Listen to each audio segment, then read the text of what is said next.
Hello friends, welcome है आप लोगों का आपके चहेते चैनल लिसन फ्रॉम लता में।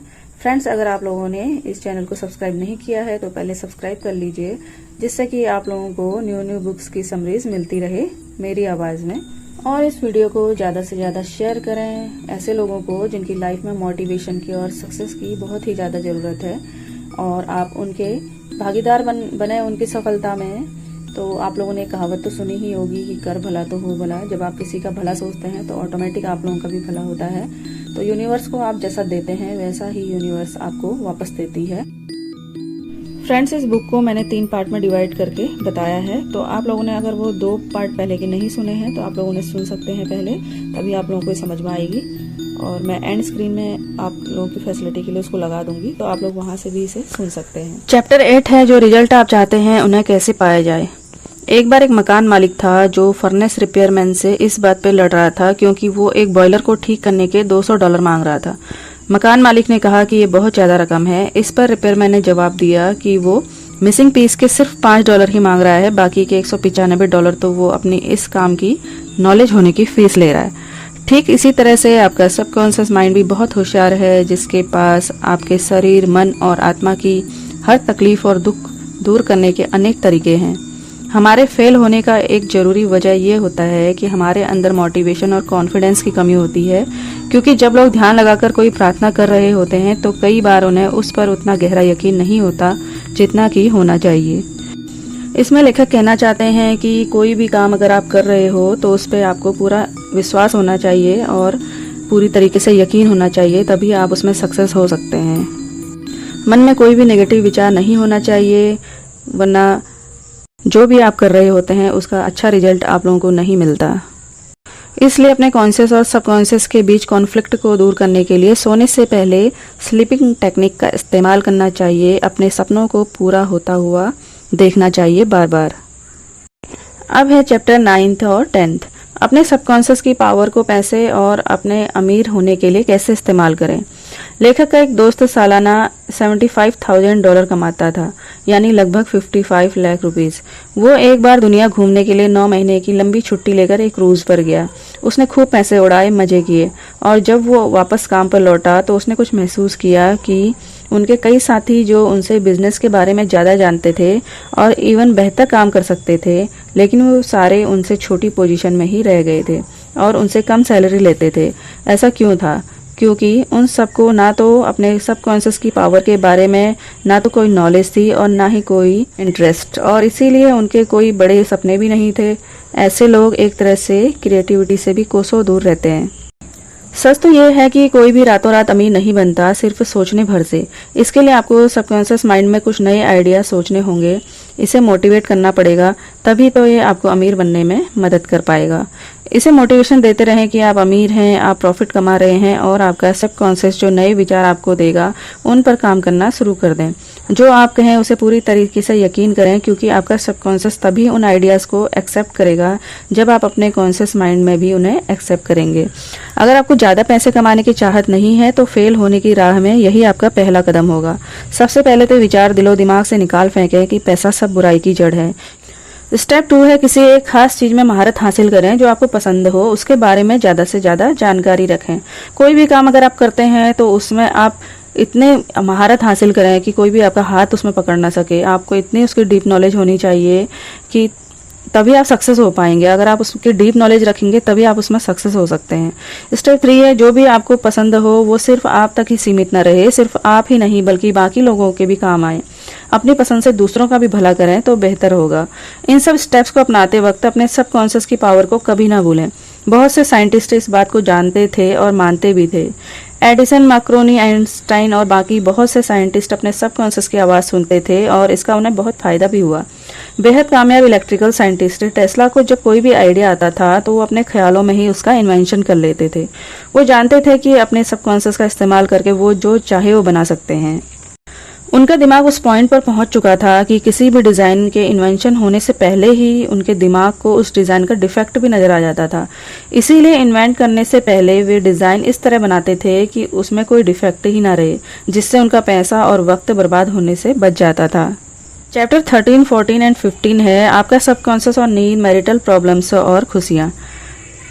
इस टेक्निक में आप खुद भी इस चीज़ को कई बार नोटिस करते होंगे। जब आपको कहीं जाना होता है तो रात को आप अलार्म लगा लेते हैं और अलार्म लगा के सो जाते हैं, लेकिन आपकी नींद जो है अलार्म से पहले ही खुल जाती है। ये ज़्यादातर लोगों के साथ होता ही होता होगा इस चीज़ को। अगर आप लोगों ने कभी नोट किया होगा तो ये सब सबकॉन्शियस माइंड का ही काम होता है। अपने कुछ विश्वसनीय लोगों से हमेशा गाइडेंस लेते रहना चाहिए। गाइडेंस का मतलब हमेशा किसी चीज़ से या पैसे की मदद से नहीं होता, और ज़रूरी नहीं कि जब आप जागे हुए हों तभी आपको गाइडेंस मिल सकती है। कई बार आपको सपने में भी गाइडेंस मिल जाती है। अपने सबकॉन्शियस की पावर को कभी अनदेखा ना करें। इससे न सिर्फ आपकी हेल्थ पर बुरा असर पड़ सकता है, बल्कि आपकी शादीशुदा जिंदगी पर भी। किसी के साथ जिंदगी भर का सफर निभाने के लिए आपका रिश्ता स्पिरिचुअल होना भी जरूरी है। जब आप किसी से मोहब्बत किए बगैर सिर्फ पैसे, पोजीशन या अपने ईगो के लिए शादी करते हैं तो ऐसा रिश्ता कभी सच्चा नहीं होता। ऐसे रिश्ते लंबे समय तक भी नहीं टिक पाते हैं।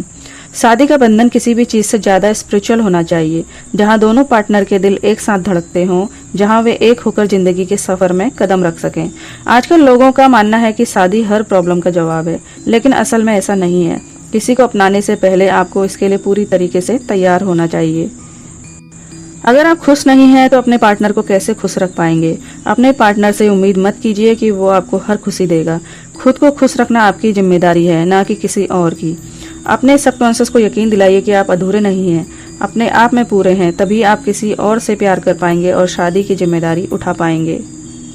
अपनी शादीशुदा जिंदगी में गलतियों को दोहराना एक बहुत बड़ी निशानी है कि आपके मन में नेगेटिव विचार भरे हुए हैं। आपका सबकॉन्शियस माइंड भी इन्हीं नेगेटिव विचारों को अपना रहा है। अगर गलती हो गई है तो उसे स्वीकार करके आगे बढ़ जाएं। अपने साथी और अपनी शादी में यकीन रखें ताकि आपका सबकॉन्शियस भी यही माने। हमेशा एक बात याद रखें कि शादीशुदा जिंदगी में परेशानियां आना बेहद आम बात है, और इसके लिए एक्सपर्ट की सलाह लेने में कोई बुराई नहीं। जब आपको दांत में दर्द होता है तो क्या आप इंजीनियर के पास जाते हैं? नहीं ना। तो आपकी शादी भी आपके दांत दर्द से कम जरूरी मसला नहीं है। जब भी कोई परेशानी आए तो अपने रिश्ते को बचाने के लिए एक्सपर्ट की राय जरूर लें। अपने पार्टनर और एक्सपर्ट के अलावा किसी तीसरे के साथ कभी भी अपनी मैरिटल प्रॉब्लम डिस्कस ना करें। आपकी खुशियां सिर्फ आपके हाथ में हैं। अगर आप यही सोचते रहेंगे कि आपकी शादी टूटने की कगार पर है तो जानते हैं क्या होगा? एक दिन ये सच में टूट सकता है। क्योंकि आप ऐसा सोचते हैं तो आपके सबकॉन्शियस को भी यही यकीन होने लगता है।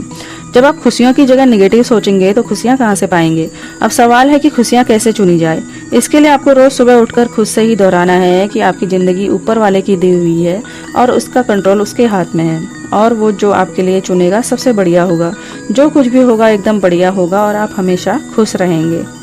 चैप्टर 16, 17, 18 और 19 में है आपका सबकॉन्शियस माइंड और इंसानी रिश्ते, माफ करना, मेंटल ब्लॉक्स और डर। सिगमंड फ्राइड साइक्लो एनालिसिस के ऑस्ट्रियन फाउंडर कहते हैं कि जब किसी के अंदर प्यार नहीं होता है तो उसकी आत्मा धीरे धीरे मर जाती है। वही बात गुडविल, रिस्पेक्ट और अंडरस्टैंडिंग के साथ भी है, क्योंकि जब आप दिल में नफरत पालते हैं तो अपनी आत्मा और दिमाग को किसी कैदी की तरह हमेशा के लिए बांध लेते हैं। जितना हो सके सबका भला सोचिए और कोशिश करें कि किसी को भी नुकसान न पहुंचे। नफरत करने वाला इंसान का हाल वही है जो जहर पीता है। तो आप क्यों दूसरों को धोखा देते हैं, हर्ट करते हैं, उन्हें दुख देते हैं? और जब आपको पता है कि ऐसा करने से आपके दिमाग में भी जहर भर जाएगा, आप खुद का नुकसान होगा, तब भी लोगों को रिस्पेक्ट दो और उनसे हमेशा अच्छे से पेश आओ। जैसा आप खुद के लिए चाहते हो वैसा ही व्यवहार दूसरों के लिए करें। आप दूसरों के बारे में क्या सोचते हैं ये सिर्फ आपके हाथ में है, औरों के नहीं। जब आपको कोई तंग करने की कोशिश करता है तो ये आपके हाथ में है कि आप क्या रिएक्शन देंगे। दूसरों की हरकतों से आप क्या महसूस करते हैं ये भी सिर्फ आपके हाथ में है। अब चाहे आप इस बात से चिढ़कर पूरा दिन खराब कर लें या फिर उनकी बातों को इग्नोर करना सीख जाएं, उन्हें माफ करना सीख जाएं। लोगों को माफ करना दरअसल दिमाग के लिए नेगेटिव विचारों के खिलाफ एक एंटीडोट की तरह काम करता है। जब आप लोगों को माफ करते हैं तो आपकी आत्मा एक शांति और सुकून से भर जाती है, और एक तरह से लोगों को माफ करके आप लाइफ को पे बैक भी करते हैं, क्योंकि जिंदगी हमेशा आपको मौके देती है।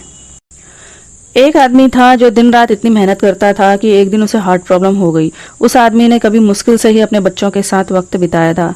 हमारे लेखक ने उससे बात की। उसने उस आदमी को समझाया कि उसके ऐसा करने की वजह यही है कि उसे अपने बच्चों को वक्त ना देने का दुख अंदर ही अंदर खाए जा रहा था, और दिन रात कड़ी मेहनत करके वो एक तरह से खुद को सजा दे रहा था। उसे खुद को माफ करना सीखना होगा, तभी वो खुश रह पाएगा। हम इंसान आदत से लाचार होते हैं। बुरी आदत और अच्छी आदतों के बीच सिर्फ एक चुनाव का फर्क होता है। आप क्या चुनते हैं ये आपकी मर्जी है। चाहे तो आप बुरी आदत अपनाएं या अच्छी, ये आपके हाथ में है। बुरी आदत को दूर करने के लिए उसे इग्नोर ना करें, एडमिट करें कि वो आपकी बुरी आदत है और उसे आपको दूर करना है। बहुत से शराबी जिंदगी भर शराब नहीं छोड़ पाते क्योंकि वो मानते हैं कि वो शराबी नहीं है। उन्हें शर्म आती है ये मानने में, पछतावा होता है और उनके ईगो को ठेस पहुंचती है, और नतीजा ये कि वे कभी भी इससे छुटकारा नहीं पा सकते। कोई भी आदत अपनाने के लिए पहले खुद को तैयार करना होगा। जब आप इस पॉइंट पर आ जाएं कि आपको अपनी कोई बुरी आदत छोड़नी ही छोड़नी है, तो खुद की पीठ थपथपाएं, क्योंकि आपने आधा किला फतेह कर लिया है। अपने सबकॉन्शियस को कंट्रोल करने की राह में पहला रोड़ा है आपका डर। इसे दूर करने के लिए आप वही कीजिए जिसे करने से आपको सबसे ज्यादा डर लगता है। एक बार एक लेडी ऑडिशन देने पहुंची, हालांकि अपने स्टेज फोबिया की वजह से वो 3 बार पहले ही फेल हो चुकी थी। उसकी आवाज में जादू था, मगर उसके नेगेटिव ख्याल उसके सबकॉन्शियस पर जमे हुए थे और इसीलिए हर बार स्टेज पर जाने के ख्याल से ही वो डर जाती थी। उसने इसका जो इलाज निकाला वो बेमिसाल था। वो खुद को दिन में 3 बार कमरे में बंद कर लेती थी। एक चेयर पर बैठकर रिलैक्स होकर वो अपनी आंखें बंद कर लेती थी। फिर वो खुद में दोहराया करती थी कि उसके पास एक गजब की आवाज है जिसकी बदौलत वो किसी का भी दिल जीत सकती है। वो खुद से 10-10 बार यही कहा करती थी कि उसे स्टेज पर डर नहीं लगता। जिस दिन उसका ऑडिशन था, उसके एक रात सोने से पहले उसने टेक्निक दोहराई और कमाल की बात है कि ये काम कर गई। वो ऑडिशन देने के लिए स्टेज पर चढ़ी और बहुत ही खूबसूरती से गाना गाया और लोगों पर अपनी आवाज का जादू चला दिया। चैप्टर 20 है जवां दिल कैसे बने रहे हमेशा। लेखक के पड़ोसी को रिटायरमेंट इसलिए लेनी पड़ी क्योंकि वो 65 के हो गए थे। उस आदमी ने लेखक को कहा कि उसके लिए रिटायरमेंट किंडरगार्टन से फर्स्ट ग्रेड में जाने जैसा है। उसके लिए जिंदगी और विजडम की राह में एक और कदम रखने जैसा है। उसका सोचना कितना सही है। हमें उम्र को इसी तरीके से लेना चाहिए। उम्र का मतलब सिर्फ सालों का पड़ाव तय करना नहीं है, बल्कि अनुभवों और समझदारी के अलग अलग पड़ावों से गुजरना है, और यही मरते दम तक चलना चाहिए कि हम जिंदगी का भरपूर फायदा उठाते रहें। 65 से 95 तक की उम्र में बहुत से साइंटिस्टों ने यही किया है। उन्होंने जिंदगी को भरपूर जिया, अनुभव लिए और बहुत कुछ सीखा। जिन्हें मरने से, बूढ़ा होने से डर लगता है, उनके अक्सर ऑर्गन फेल हो जाते हैं। वे उम्र के नेचुरल प्रोसेस को समझना नहीं चाहते, इसलिए मरने से डरते हैं। जब डर उन पर हावी हो जाता है तो उनके सबकॉन्शियस में नेगेटिव विचार जमा होने लगते हैं, जो अपने साथ बहुत सी बीमारियां लाते हैं। इसीलिए मृत्यु एक सच है और इसे स्वीकार करना चाहिए और अपनी जिंदगी को खुलकर जीना चाहिए।